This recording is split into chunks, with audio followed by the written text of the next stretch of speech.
Monsieur le Président de l'Assemblée, Monsieur le Premier ministre, Messieurs les membres parlementaires, chers collègues, je vais essayer de ramasser les différentes questions qui nous ont été posées. L'agriculture hors sol, l'agriculture à grande échelle, les engins de grands travaux et le port animalier de l'Oyada. Pour la culture hors sol, je me réjouis que les différents députés qui ont posé cette question, que nous sommes déjà de plein pied dans la modernisation de l'agriculture. C'est une agriculture à haute technologie.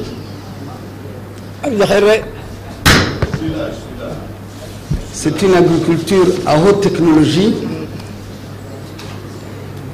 Cette agriculture à haute technologie, Djibouti déjà assure 30% des agriculteurs existants sont déjà équipés de ce matériel moderne ainsi que les intrants agricoles y afférents.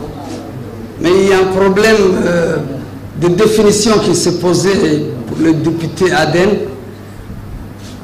Une culture hors sol, c'est ni plus ni moins un substrat inerte, un sol minéral, où le matériel végétal répond, c'est un support.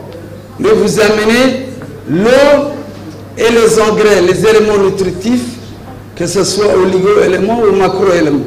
C'est-à-dire que c'est une plante qui se nourrit à partir de l'eau avec les engrais. C'est ce qu'on appelle fertigation.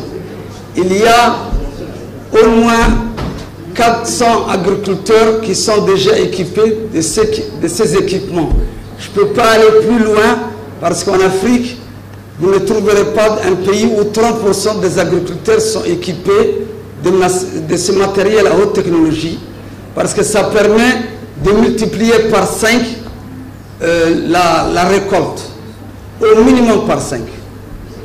Concernant l'agriculture à grande échelle, notre pays est un pays à écosystème hyper aride.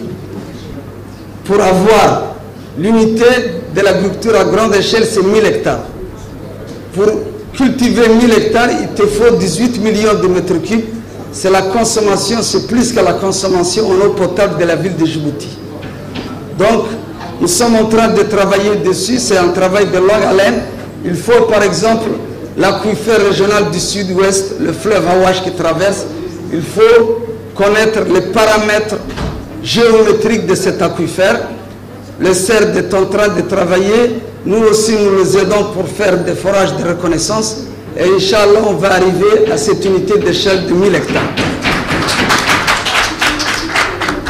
Concernant les engins de gros travaux que vous avez vus sur la route Djibouti-Dikil, au rond-point Djibouti, Ali Sabi et Djibouti-Dikil, Boudoubalane, exactement, ces engins ont été installés là-bas parce que c'est une position stratégique. C'est pour desservir la région d'Arta, la région de Dikil et la région d'Ali Sabi. Et ils ont déjà réalisé une vingtaine d'ouvrages.